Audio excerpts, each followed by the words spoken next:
حسبنا اللہ ونعم الوکیل نعم المولا ونعم النصیر اعوذ باللہ من الشیطان الرجیم بسم اللہ الرحمن الرحیم الحمد للہ الذي لا يبلغ مدحته القائلون ولا يحصي نعماءه العادون ولا يؤدي حقه المجتهدون ثم الصلاة والسلام والتحية والإكرام على سيد الأنبياء والمرسلين سیدنا و مولانا ابی القاسم محمد صلی اللہ علیہ وعلی اہل بیتہ الاطیبین الانجبین الذین اذہب اللہ عنہم الرجس وطہرہم تطہیرا اللہم صلی علی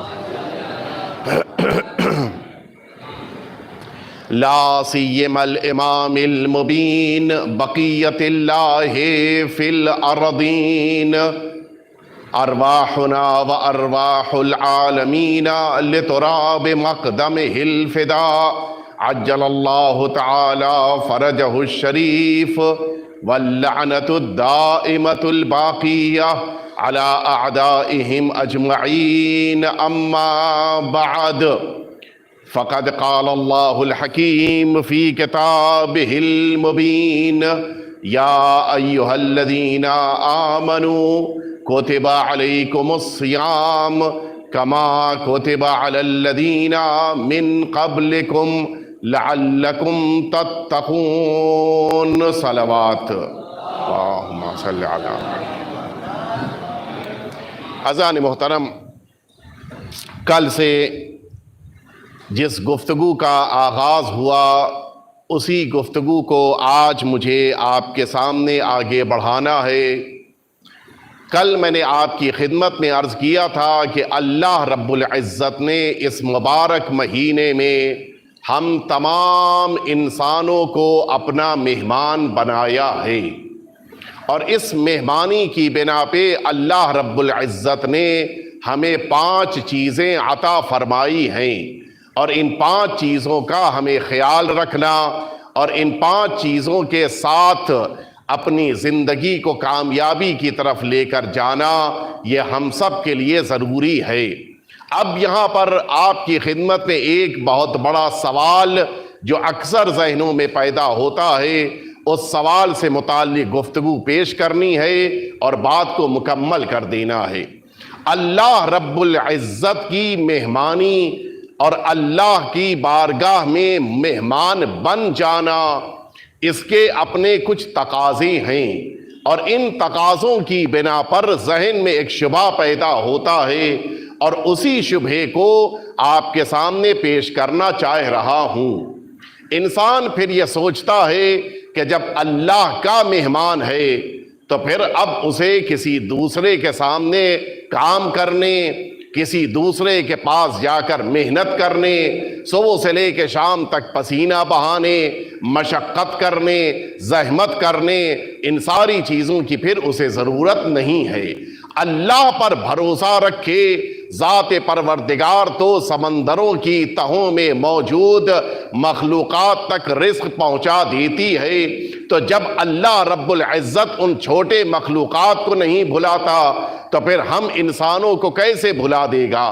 پھر اس کا تقاضا یہ ہے کہ اللہ پر بھروسہ کیا جائے اور سارے کام چھوڑ دیے جائیں۔ کیوں ایک مزدور صبح سے لے کے شام تک محنت کرے جب اللہ اسے رزق دینے پر تیار ہے؟ کیوں ایک انسان جا کر دکان پر نوکری کرے جبکہ اللہ رزق دینے پر تیار ہے؟ آج کل تو گرمی ہے، دوپہر میں اس گرمی میں اپنے گھر سے دھوپ میں نکل کر اپنے کام کی طرف جانے کی کیا ضرورت ہے؟ اللہ کیا رازق نہیں ہے؟ کیا اللہ پر توکل اور بھروسہ نہیں کیا جانا چاہیے؟ اللہ پہ توکل کے پھر معنی ہی کیا رہ جائیں گے؟ اگر اللہ پر بھروسہ ہے اور اس کے بعد انسان کام کر رہا ہے تو پھر تو یہ توکل کے خلاف ہے، یا تو کام غلط ہے یا توکل صحیح نہیں ہے، یہ ذہن میں تصور پیدا ہوتا ہے۔ اور اسی بنا پر بہت سے ایسے افراد اس دنیا میں ہیں کہ جو اللہ کے مہمان خود کو سمجھتے ہوئے اس امید میں بستر پہ لیٹے رہتے ہیں کہ رزق پروردگار ان کے منہ تک خود بخود آ جائے گا، نہیں محنت کریں گے، نہیں مشقت کریں گے۔ کیوں؟ ہم اللہ پر بھروسہ کرتے ہیں، ہم اللہ پر توکل کرتے ہیں، ہم اللہ کے متوکلین میں سے ہیں۔ یہی لفظ وارد ہوا ہے، متوکلین لفظ استعمال کیا تھا ان لوگوں نے کہ جن کے بارے میں حضور ختمی مرتبہ حضرت محمد مصطفیٰ اللہ، اگر یہی صلوات آپ آخر تک بھیجنے والے ہو تو پہلے ہی بتا دیئے، میں آئندہ آپ کو صلوات کی زحمت نہ دوں۔ اللہم جب حضور اکرم نے دیکھا کہ کچھ لوگ ہیں جو اپنے گھروں میں بیٹھے ہوئے ہیں، نہ کام کرنا ہے، نہ محنت کرنی ہے، نہ مشقت کرنی ہے، نہ پسینہ بہانا ہے، نہ زحمت کرنی ہے، نہ رزق کمانا ہے، بچوں کے لیے سارے انتظامات بقیہ لوگ کر دیں گے، لوگ لا کر دے دیں گے، کھا لیا جائے گا، کیا ضرورت ہے محنت کی جائے۔ جب حضور اکرم نے ایسے لوگوں کو دیکھا مسجد میں بیٹھے ہوئے ہیں، حضور اکرم نے پوچھا ما انتم، جس کو ہم اپنی زبان میں کہیں کہ آپ حضرات کون؟ یہ آپ حضرات یہاں کے اوپر ہیں کون؟ ان سب نے بڑے فخر کے ساتھ کہا، قالو، روایت کہتی کہ ان سب نے بڑے فخر کے ساتھ کہا کہ نحن المتوکلون، ہم اللہ پر بھروسہ کرنے والے ہیں، ہم اللہ پر اعتماد کرنے والے ہیں، رزق اللہ پہنچاتا ہے، ہمیں محنت مشقت زحمت کرنے کی کیا ضرورت ہے؟ حضور اکرم نے فرمایا کہ لا بل انتم المتکلون، تم اللہ پر بھروسہ کرنے والے نہیں ہو بلکہ اللہ کے بندوں پر تم نے خود کو منحصر کر دیا ہے۔ وہ لا کے کھانا پہنچا دیں گے تو کھا لیا جائے گا، وہ گھر بنا دیں گے تو گھر بن جائے گا، وہ انتظام کر دیں گے تو گھر میں مثلاً پنکھا لگ جائے گا، وہ دے دیں گے تو بجلی کا بل ادا ہو جائے گا، وہ عطا کر دیں گے تو مثلاً واٹر ٹیکس دے دیا جائے گا۔ نہیں دیں گے ہم بیٹھے رہیں گے، کوئی بھی چیز دینے کی ضرورت ہی نہیں ہے، ہم تو اللہ پہ بھروسہ رکھتے ہیں۔ حضور اکرم نے فرمایا کہ تم اللہ پہ بھروسہ نہیں، اللہ کے بندوں پر تم منحصر ہو، تم نے اللہ پہ بھروسہ نہیں کیا ہے۔ اب سوال یہ ہے کہ پھر یہ اللہ پر بھروسہ ہے کیا؟ اب یہ بھی تو سوال ہے نا، میں نے اتنی تمہید آپ کے سامنے عرض کی تو آخر سوال یہ ہے کہ یہ اللہ پر بھروسہ کہتے کسے ہیں؟ یہ دونوں چیزیں تو جمع نہیں ہو پا رہی ہیں۔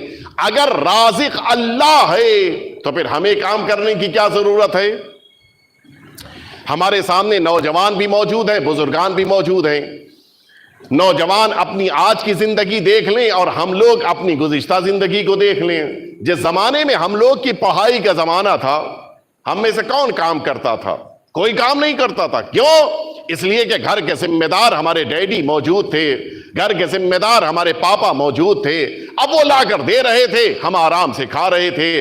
تو جب ایک اولاد باپ کی زندگی میں کام کرنے پر تیار نہیں ہوتی تو کیا اس امت کو اللہ کا بندہ ہوتے ہوئے اللہ پہ توکل کرنے کے بعد کام کرنا چاہیے؟ اس امت کو تو کام نہیں کرنا چاہیے، اس امت کو تو چھوڑ دینا چاہیے۔ ساری دکانیں بند ہو جائیں، سارے آفیسز بند کر دیے جائیں، ساری جگہ جہاں کے اوپر انسان کا رزق ملتا ہے سب چھٹی۔ کیوں؟ یہ مسلمان اللہ پہ بھروسہ کرتے ہیں، اپنے گھروں میں بیٹھے ہوئے ہیں؟ نہیں۔ اچھا ادھر سے آ جائیے، قرآن مجید کہہ رہا ہے کہ وَمَن يَتَوَكَّلْ عَلَى اللَّهِ فَهُوَ حَسْبُهُ، جو اللہ پر بھروسہ کرتا ہے اللہ اس کے لیے کافی ہوتا ہے۔ بلکہ روایت کی لفظیں میں آپ کی خدمت میں عرض کروں، بڑی اہم روایت ہے۔ روایت میں ہے کہ اللہ رب العزت کبھی کبھی اپنے بندے کے لیے متعدد دروازے کھولتا ہے، یہ بھی اللہ کا کرم ہے۔ اپنے بندے کے لیے متعدد دروازے کھولتا ہے، اور بندہ جب ہر دروازے پر پہنچتا ہے تو ہر دروازہ اللہ بند کروا دیتا ہے تاکہ اس بندے کے اندر اللہ پر بھروسہ پیدا ہو جائے. ہے یا نہیں؟ میری بلڈنگ کا کام بس ایک آخری سائن بچی تھی، رکا ہوا ہے. اب وہ کبھی اس آفیسر کے پاس، کبھی اس آفیسر کے پاس، کبھی اس کی کمیٹی کے پاس، کبھی اس کمیٹی کے پاس، کبھی اس نیتا کے پاس، کبھی اس مثلا منتری کے پاس، کبھی ان کے پاس اپلیکیشن جاری، کبھی ان کے پاس اپلیکیشن جاری ہے. 1000 جگہ گئے، کہیں کام نہیں ہوا. آخر میں کہاں ہوا؟ مصلی پہ بیٹھ کے اللہ سے دعا کی، کام جس کو کرنا تھا اس نے گھر کے دروازے پہ آ کے کام پورا کر دیا. اور اس کی بہترین مثال اگر آپ کو دیکھنی ہے تو اپنی اس زمانے کی عزاداری کو دیکھ لیجئے جب لاک ڈاؤن میں ہم لوگ یہاں سے لے کے دلی تک دوڑ لگا رہے تھے کہ عزاداری ہماری کھل جائے. کون سا منتری نہیں ہے جن کے پاس نہ گئے ہو، کون سا منسٹر نہیں ہے جس کے پاس نہ گئے ہو، کون سا جج نہیں ہے جس کے پاس ہم نے اپلیکیشن نہ ڈالی ہو، کون سی شخصیت نہیں ہے جس کے پاس ہم نے کوشش نہ کی ہو. سب کر لیا، اس سال عزاداری نہ کر سکے اس آرام سے. اگلے سال کچھ نہیں کیا، اللہ پہ بھروسہ کیا، امام حسین سے توسل کیا، کسی کے پاس نہیں گئے، آرام سے عزاداری کی ہم نے. ہوا نہیں ہوا؟ اللہ کبھی کبھی اسی لیے بندے کے سامنے یہ راستے کھلنے سے لگتے ہیں. ان کے پاس چلے بس کام ہو جائے گا، نہیں ہوتا. ان کے پاس گئے، نہیں ہوتا. کبھی کبھی تو عجیب ہوتا ہے، سارا کام اسی ایک دن پہ رکا ہوا تھا. پتہ یہ چلا کہ جس کو آ کر سائن کرنی تھی وہ آج بیمار ہو گئے، ہاسپٹل میں، آفس آئے نہیں. لیجئے کیا کر لے گا انسان. اب یہاں سے اللہ پر توکل شروع ہوتا ہے. وَمَن يَتَوَكَّلْ عَلَى اللَّهِ فَهُوَ حَسْبُهُ، جو اللہ پہ بھروسہ کرتا ہے اللہ اس کے لیے کافی ہوتا ہے. اگر ہم نے اللہ کی ذات پر بھروسہ کیا تو آپ یقین جانیں ہم کامیاب ہیں. لیکن اگر اللہ کو چھوڑ کر ساری دنیا پر بھروسہ کیا، بڑی ذمہ داری سے کہہ رہا ہوں، حتیٰ اللہ کو چھوڑ کر اگر ہم نبیوں سے بھی وابستہ ہو جائیں تو اگر اللہ کو چھوڑا ہے کامیاب نہیں ہو سکتے. یہ ساری ہستیاں اللہ کے نمائندے ہیں. ان کی جو بھی شخصیت ہے وہ اس بنا پر کہ اللہ نے انہیں روئے زمین پر اپنا نمائندہ بنایا ہے. اللہ کو چھوڑ کر نہیں ہو سکتا. یہ نہیں ہو سکتا کہ مسلح چھوڑ دیا اور اس کے بعد دنیا کے سارے دروازوں کے اوپر جا رہے کام ہو جائے، نہیں ہونے والا. تو اب اس توکل کے معنی کیا ہیں؟ آخر توکل ہمیں کرنا کیسے ہے اور اس توکل کے ساتھ کیسے آگے بڑھنا ہے؟ میں پہلے ان آیتوں کو آپ کے سامنے عرض کر دوں کہ جن آیتوں کے ذریعے سے پتہ چلتا ہے کہ واقعاً یہ توکل ضروری ہے. پروردگار کا حکم ہے فَإِذَا عَزَمْتَ، اے پیغمبر جب آپ نے یہ کام کرنے کا ارادہ کر لیا ہے فَتَوَكَّلْ عَلَى اللَّهِ، اب آپ اللہ پر بھروسہ کیجئے. ان اللہ یحب المتوکلین، اللہ توکل کرنے والوں کو پسند کرتا ہے. اس آیت سے دو باتیں تو سمجھ میں آ گئیں کہ کام کا ارادہ بھی کرنا ہے اور کام کرنے کے ساتھ اللہ پر بھروسہ کرنا ہے. کام کو چھوڑ کر نہیں ہوگا. توکل کے معنی کام کو چھوڑ کر اللہ پر بھروسہ کرنا نہیں ہے. میرے لفظوں پہ غور کیجئے گا. کام چھوڑ کر اللہ پر بھروسہ کرنا یہ توکل نہیں ہے، بلکہ توکل یہ ہے کہ جس بھی کام کو کرتا جائے اس کام میں اصل تاثیر اللہ کی طرف سے ہے، اس عقیدے کے ساتھ آگے بڑھے. یہ اصل توکل ہے. ایک دوا آپ کھاتے ہیں، یہ دوا آپ کو صحت نہیں دیتی ہے، پوری توجہ رہے.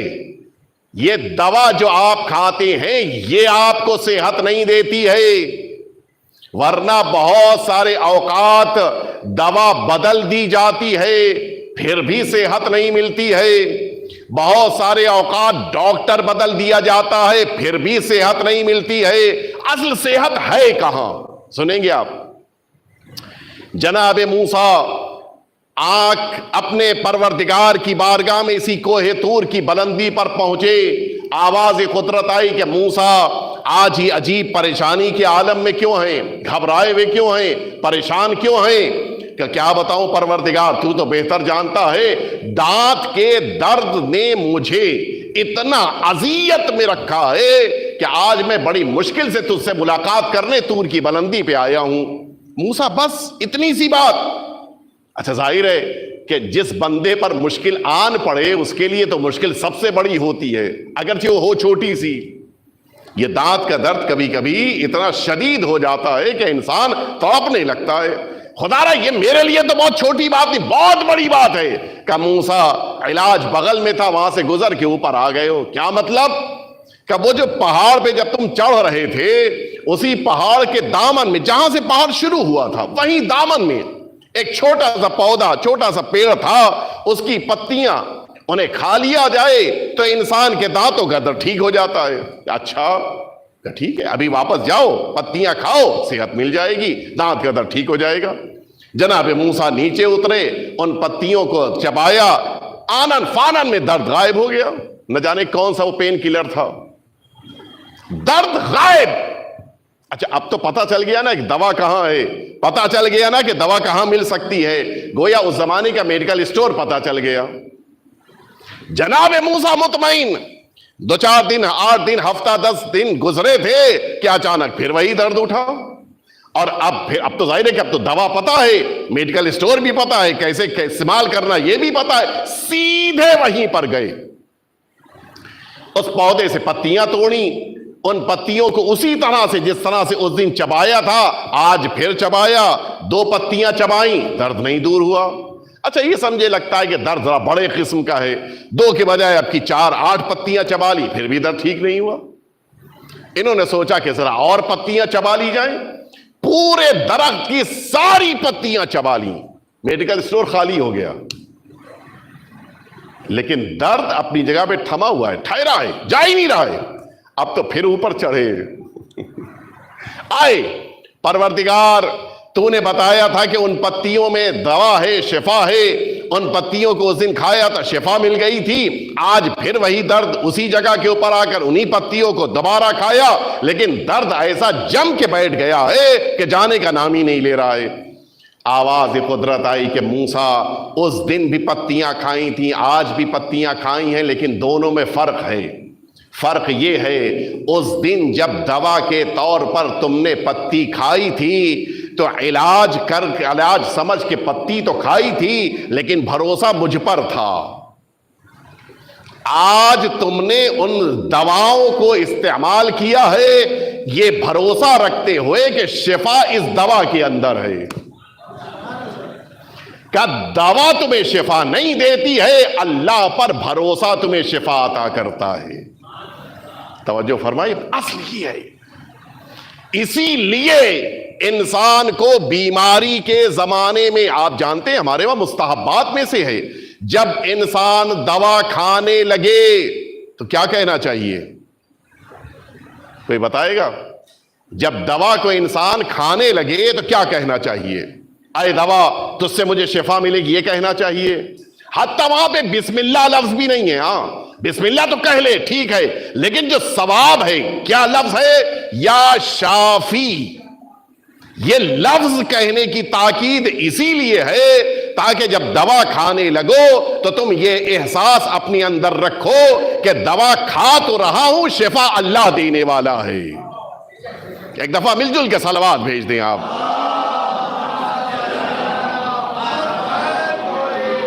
نہ جانے کتنے ایسے افراد ہیں پورے مہینے محنت کی تھی، مہینے کے آخر میں سیلری نہیں ملی۔ نہ جانے کتنے ایسے افراد ہیں صبح سے لے کے شام تک زحمت کی ہے، لیکن جس مالک کے گھر میں کام کیا تھا اس کا موڈ ذرا بگڑ گیا، اس نے آج کی تنخواہ دی نہیں۔ نہ جانے کتنے لوگوں کے ساتھ ہوتا ہے، ہوتا ہے نہیں ہوتا ہے؟ ہم لوگ کے ساتھ ہوتا ہے، مجلس خراب ہو گئی، لفافہ نہیں دیا۔ البتہ اس سے مذاق ہے، ہم مجلس لفافے کے لیے نہیں پڑھتے، ہم جن کے لیے پڑھتے ہیں وہ عوام سے زیادہ ہمیں دیتے ہیں۔ توجہ ہے نہیں؟ اصلا اس بات کی طرف توجہ ہی نہیں دے پاتے ہم لوگ کہ ایک دن محنت کی تھی، نہیں مل پایا، کیوں؟ کس پر بھروسہ تھا؟ اگر اللہ پر بھروسہ ہے تو وہ یہاں سے نہیں اپنی بارگاہ سے ضرور عطا کر دے گا، اور اگر اللہ پر بھروسہ نہیں ہے آپ لاکھ محنت کرتے جائیے، آپ کو جتنی ضرورت ہے اتنا پیسہ نہیں ملے گا۔ اور اسی لیے یہ جو آپ پرانے زمانے میں کہا جاتا تھا کہ جب اللہ دیتا ہے تو چھپر پھاڑ کے دیتا ہے، وہ حقیقت ہے۔ اللہ جب دینے پر آتا ہے، اللہ پر جب بھروسہ ہوتا ہے، محنت کے بعد، گھر میں بیٹھ کر نہیں، جب محنت کے بعد اللہ عطا کرتا ہے۔ نہ جانے کتنے مومنین آپ کے درمیان ہیں، کتنے ہی مومنین نے یہ بات بتائی کہ ہم ان دنوں میں کہ جب مشکلات میں گھرے تھے، اچھا یہ 2 سال ایسے گزرے ہیں کہ جن 2 سالوں میں بہت سے ایسے افراد تھے کہ جو اپنے دل کا حال حتیٰ اپنی فیملی سے بھی نہیں کہہ پائے، صرف اللہ سے کہتے تھے۔ ظاہر ہے کہ ایک حیا ہوتی ہے انسان کی، ایک شرم ہے۔ آج تک گھر میں رقم لے کے آ رہے تھے، 2 سال نہیں رقم لے کے آ پائے، اب وہ ایک شرم ہے، ایک حیا ہے۔ اس کے باوجود کہ پیسہ نہیں مل پایا، اللہ نے پیسے کا انتظام کیا۔ کیوں؟ وَمَن يَتَوَكَّلْ عَلَى اللَّهِ فَهُوَ حَسْبُهُ، جو اللہ پہ بھروسہ کرتا ہے اللہ اس کے لیے کافی ہوتا ہے۔ ماہ مبارک رمضان ایک بہت بڑا درس یہی ہے، اللہ پر بھروسہ کرو۔ اور اسی لیے ایک جملہ کہتا ہوں میں، اگر کوئی آپ کے درمیان ڈاکٹر صاحب نہ ہو جن کو برا نہ لگے، سارے ڈاکٹر کہتے ہیں کہ سگریٹ پینا نقصان دہ ہے، کہتے ہیں نہیں کہتے ہیں؟ اچھا ٹھیک ہے، سگریٹ کا پیکٹ خریدیے، اس کے اوپر بھی لکھا ہوا ہے، لکھا ہے نہیں لکھا ہے؟ اس زبان میں لکھا ہے کہ جس زبان کو آپ جانتے ہیں۔ یو پی میں جائیے تو ہندی اور انگریزی میں لکھا ملے گا، مہاراشٹر میں آئیے تو مراٹھی اور انگلش میں لکھا ملے گا۔ کیوں؟ جہاں آپ رہتے ہیں جو زبان بولتے ہیں اس زبان میں لکھا ہے۔ لیکن پھر بھی لوگ اسی تمباکو کو یوز کر رہے ہیں، اسی سگریٹ کو یوز کر رہے ہیں، اسی بیڑی کو پی رہے ہیں، وہی ساری نشے کی۔ کیوں؟ اس لیے کہ ان سے لوگوں نے کہا ہے۔ اور ایسے ایسے ہیں کہ جو چین اسموکر ہیں، ایک سگریٹ بجھ نہیں پاتی، دوسری جل جاتی ہے، دوسری بجھتی نہیں ہے، تیسری جو ہے جل چکی ہوتی ہے۔ یہ چین اسموکنگ کر رہے ہیں، لیکن نہ جانے کیا جذبہ پیدا ہو جاتا ہے۔ ماہ مبارک رمضان میں گھنٹے 2 گھنٹے کی بات نہیں ہے، 14 گھنٹے 14 گھنٹے بہت زیادہ ہوتے ہیں۔ 14 گھنٹے تک اسی سگریٹ کو ہاتھ لگانے پر تیار نہیں ہے کہ جس سگریٹ کے چھوڑ دینے پر کبھی سر میں درد ہونے لگتا تھا، کبھی بے چینی ہونے لگتی تھی، کبھی گھبراہٹ ہونے لگتی تھی، کبھی بات کرنے کی طاقت نہیں رہ جاتی تھی۔ یہ بقیہ دنوں میں حال تھا۔ ماہ مبارک رمضان میں اللہ کے لیے 14 گھنٹے سگریٹ چھوڑا، نہ وہ گھبراہٹ ہے، نہ وہ بے چینی ہے، نہ وہ اضطراب ہے، نہ دل کی دھڑکن بڑھ رہی ہے۔ کیوں؟ دنیا والوں کے کہہ دینے سے انسان چھوڑنے پر تیار نہیں ہوتا، لیکن اللہ پر بھروسہ اتنا ہے کہ 14 گھنٹے چھوڑنے پر تیار ہو جاتا ہے۔ کہ اللہ پر بھروسہ ہے یا نہیں ہے؟ کیوں؟ اس لیے کہ اسے پتا ہے کہ میرے پروردگار نے مجھ سے کہا ہے۔ یہ بہت بڑی بات ہوتی ہے۔ اور اسی لیے اس مہینے میں اپنے ارادوں کو، اپنی نیتوں کو خالص کرنا چاہیے، کم از کم اس ایک مہینے میں۔ کیوں میں یہ جملہ کہہ رہا ہوں؟ اس لیے کہ 2 معصوم سی روایت وارد ہوئی ہے کہ اللہ رب العزت نے روزوں کو بندوں پر فرض کیا ہے تاکہ تمہارے اندر خلوص پیدا ہو جائے۔ یہ سرکار امیر المؤمنین حضرت علی ابن ابی طالب علیہ الصلوۃ والسلام اور جناب سید عالمیان صدیقہ طاہرہ حضرت فاطمہ الزہراء اللہم صلی علی محمد، ان 2 معصوم کی حدیث ہے۔ وجہ کیا ہے؟ دیکھیے، بقیہ عبادتوں میں اور روزے میں ایک بنیادی فرق ہے۔ بقیہ عبادتوں میں کچھ نہ کچھ کرنا پڑتا ہے۔ نماز آپ کو اٹھنا ہے، کھڑے ہونا ہے، رکوع کرنا ہے، سجدہ کرنا ہے، قیام کے بعد آپ کو تشہد کے لیے بیٹھا ہے نہیں ہے، کچھ نہ کچھ عمل ہے۔ حج ہے، آپ کو جانا پڑے گا، طواف کرنا ہے، سعی کرنی ہے، آپ کو پتھر مارنے ہیں، سارے کام کرنے ہوں گے۔ جہاد، آپ کو تلوار لے کے آنا پڑے گا سامنے۔ جتنی بھی عبادتیں ہیں ان ساری عبادتوں میں انسان کو عمل کرنا ہوتا ہے، لیکن روزہ ایک ایسی اکیلی عبادت ہے جس میں کچھ کرنا نہیں ہے, کچھ چھوڑنا ہے. تو اب کیسے پتا چلے گا آپ بتائیے؟ کسی مرد مومن سے آپ نے 4 بجے شام کو ملاقات کی, کیسے پتا چلے گا کہ وہ روزے سے ہے؟ حتیٰ آپ صبح سے لے کے غروب تک اس کے ساتھ بیٹھے رہیے, آپ بتا سکتے ہیں کہ وہ روزے سے ہے؟ نہیں کہہ سکتے. نماز پتا چل جائے گا کہ نماز پڑھ رہا ہے, حج پتا چل جائے گا کہ حج کر رہا ہے, حتیٰ ذکر اگر کر رہا ہے پتا چل جائے گا کہ ذاکر ہے. لیکن روزہ ایک ایسی عبادت ہے کہ جب تک انسان کی زبان نہ کھلے, بغل والے کو بھی نہیں پتا چل سکتا کہ یہ روزے سے ہے. کہے نہیں, حتیٰ وائف نہیں بتا سکتی کہ یہ میرا ہسبینڈ روزے سے ہے, حتیٰ بچے نہیں بتا سکتے کہ آج ڈیڈی روزے سے ہیں. کیوں؟ کسی کو کیا پتا بھائی؟ یہ وہ عبادت ہے کہ جو بندے اور اللہ کے درمیان انجام پا رہی ہے. اس میں کوئی عمل ہے ہی نہیں کہ جس کو دیکھنے کے بعد یہ طے کیا جائے کہ یہ اس عمل میں مشغول ہے. یہ عبادت ایک ایسی ہے کہ جس میں کوئی عمل نہیں ہے, لہذا خلوص سے سب سے زیادہ قریب اگر کوئی عمل ہے تو یہ روزہ ہے. لیکن کب تباہ ہو جاتا ہے؟ مسجد میں ایک واقعہ ملتا ہے, نہیں پتا کس حد تک کہاں کا واقعہ ہے, لیکن یہ بڑا مشہور واقعہ ہے. مسجد میں ایک صاحب بڑے خلوص سے نماز پڑھ رہے تھے. کیا سورے پڑھ رہے ہیں, کیا رکوع ہے, کیا سجدہ ہے, کیا قنوت ہے, بڑے خلوص کے ساتھ. اچھا ایسا ہوتا ہے کہ مسجد میں کوئی نماز پڑھ رہا اور 2-3 لوگ دیکھتے بھی ہیں. 2-3 لوگ دیکھ رہے تھے. وہ نماز ختم کر کے اٹھے کہ کیا کہنا, آپ کی قرات تو بڑی پیاری ہے, آپ کا انداز تو بہت اچھا ہے. جو نماز ہم لوگ 3.5 منٹ پہ ختم کرتے ہیں, آپ ماشاءاللہ سے 15 منٹ پہ پڑھ رہے تھے. بڑے خلوص سے نماز پڑھی آپ نے. کیا کہنا آپ کے سجدوں کا, کیا کہنا آپ کے رکوع کا, کیا کہنا آپ کے قنوت کی دعاؤں کا. کہا ہاں تم لوگ نے میری نماز دیکھی, لیکن تمہیں یہ نہیں پتا ہے کہ میں نماز ہی نہیں پڑھ رہا تھا, آج روزے سے بھی ہوں. متوجہ ہوئے؟ یعنی وہ نماز بھی کس لیے تھی کہ وہ 3 دیکھ رہے ہیں. یہ جو خلوص کی بنیاد ہے یہ روزے میں پتا چلتی ہے. اگر یہ نہ کہتا تو کسی کو نہیں پتا چل سکتا تھا کہ یہ روزے سے ہے. لہذا اللہ پر بھروسہ کرے. کسی بھی عبادت کے لیے اللہ نے یہ نہیں فرمایا کہ وہ عبادت میرے لیے ہے اور میں خود اس کی جزا ہوں. صرف روزے کے لیے فرمایا ہے. الصوم لی وانا اجزا بہ. روزہ میرے لیے ہے, صرف میرے لیے, اور میں ہی اس کی جزا ہوں. کوئی عبادت نہیں ہے. بہت بڑا درجہ ہے. کیوں؟ اس لیے کہ یہ صرف اللہ اور اللہ کے بندے کے درمیان ایک رشتہ ہے جو بغیر بتائے ہوئے کسی کو نہیں پتا چل سکتا. لہذا اپنے توکل کو, اپنے خلوص کو برقرار رکھتے ہوئے اپنے کو کاموں میں مصروف بھی رکھیں اور ساتھ ہی ساتھ اللہ پر بھروسہ رکھیں. بس میری بات مکمل ہو رہی ہے. اگر انسان کام کر رہا ہے تو یہ نہ سوچے کہ جس کے وہاں کام کر رہا ہے وہی میرا رازق ہے. نہیں, وہ تو رزق پہنچانے کا ذریعہ ہے. جس سوسائٹی میں رہ رہا ہے یہ نہ سوچے کہ یہ سوسائٹی میری رازق ہے. نہیں, یہ سوسائٹی کے افراد رازق نہیں ہیں. رازق کے ایک بندے ہیں جو رزق پہنچانے کا ذریعہ ہیں. اللہ رازق ہے. بھروسہ اللہ پر کرو, اور جب اللہ پر بھروسہ کرتا ہے تو پھر انسان اپنے کاموں میں دوسروں کو دھوکہ نہیں دیتا ہے. میں مثال دے دوں.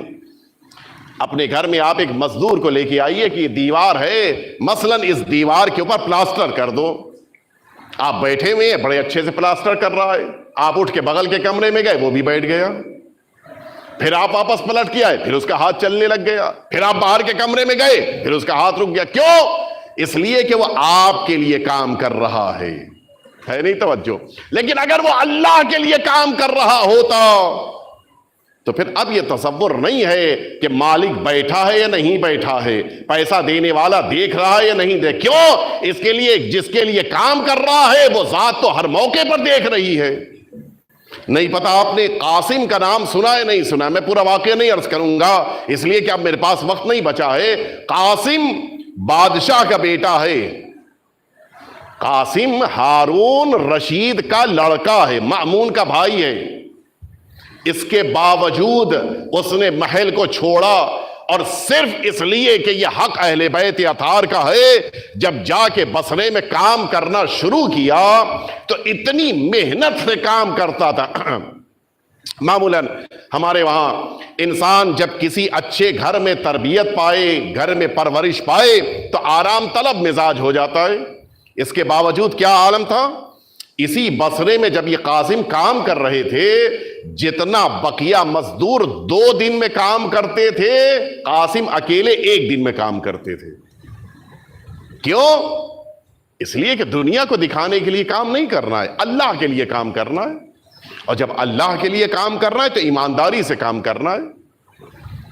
اب اس میں چیٹنگ کا مسئلہ، دھوکہ دینے کا مسئلہ، لوٹنے کا مسئلہ، بیوقوف بنانے کا یہ مسئلہ ہی نہیں آئے گا۔ کیوں؟ اس لیے کہ ہم کو اللہ پر بھروسہ ہے، ذات پروردگار پر بھروسہ ہوتا ہے تو انسان اپنی زندگی کو کامیاب بنا لیتا ہے۔ ایک دفعہ مل جل کے صلوات بھیج دیں آپ حضرات۔ میں بقیہ ساری روایتوں کو چھوڑتے ہوئے بس ایک روایت آپ کی خدمت میں عرض کر کے بات کو مکمل کرنا چاہوں گا۔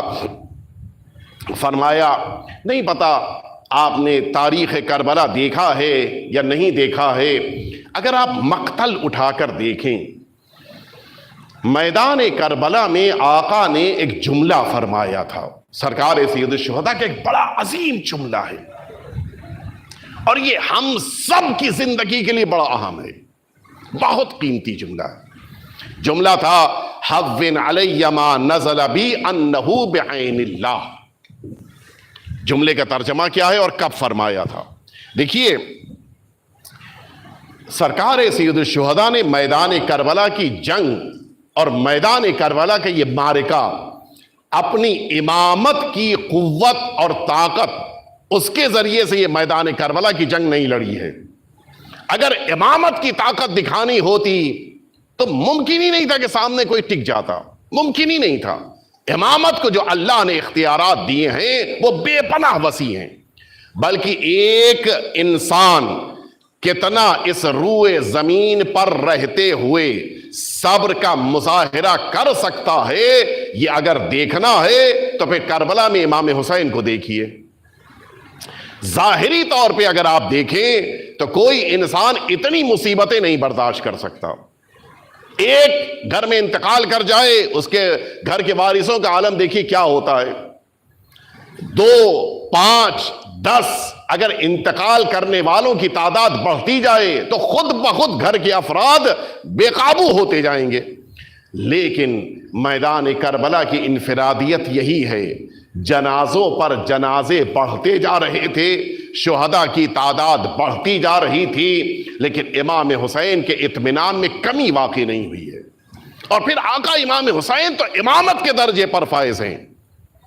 کوئی اس زینب اولیاء مقام سے پوچھے، حتیٰ جناب زینب اولیاء مقام تو عظیم شہزادی ہیں، گھر کے چھوٹے چھوٹے بچوں کو آپ دیکھ لیجئے، ان کا جو صبر کا انداز ہے، ان کے اندر جو باوقار طور پہ گفتگو کرنے کا طریقہ ہے، وہ ساری چیزیں کہاں سے آئیں؟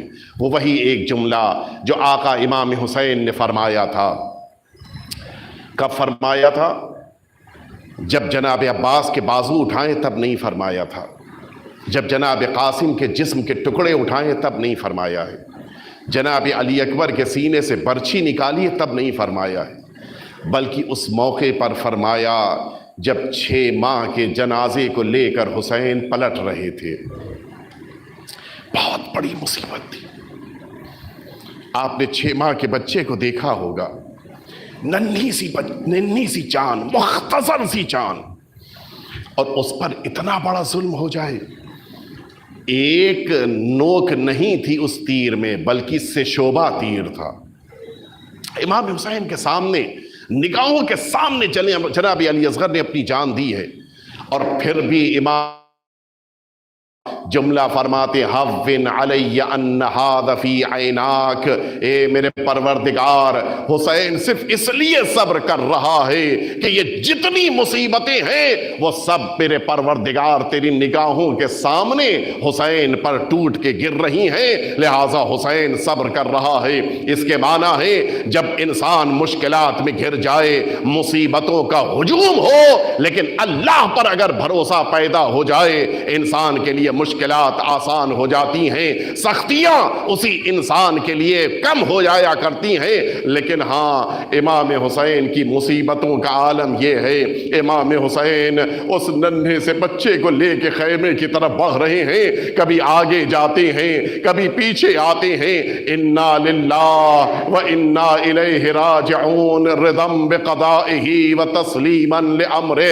حسین نے ننھے سے بچے کو لے جا کے خیمے کے در تک پہنچایا، لیکن یہ اکیلا ایک میدان کربلا کا اکیلا مجاہد ہے کہ جس کے جنازے کو لے کر حسین پشت خیمہ پہ آئے، اپنی ذوالفقار سے زمین کو کھولا اور اس کے بعد ننھے علی اصغر کو سپرد لحد کیا۔ آقا، یہ ننھے سے اصغر کو آپ نے سپرد لحد کیوں کر دیا؟ شاید فرمائے کہ ماں کیسے صبر کرتی، لہٰذا میں نے سپرد لحد کر دیا۔ لیکن آقا، میدان کربلا میں دشمنوں کو یہ بھی برداشت نہ ہوا، جب سر شمار کیے گئے، ننھے علی اصغر کا سر بھی ڈھونڈا گیا، اور جب سر نہیں ملا، سنے عزاداروں، پورے میدان کربلا میں گھڑ سواروں کو دوڑایا گیا، ہاتھوں کے نیزے زمین میں چبھوئے جا رہے ہیں، کہیں زمین نہ مل جائے اور ننھے اصغر کی قبر مل جائے۔ لیکن سنو عزاداروں، بلندی پہ کھڑی ہوئی ماں دیکھ رہی تھی، اب جو نیزہ زمین کربلا میں داخل ہوا اور بلند ہونا شروع ہوا، ننھے سے اصغر کا جسم بلند ہو رہا تھا، ماں شاید زمین پہ گر گئی ہو۔ اے میرے پروردگار، میرے اصغر کو بچا لینا۔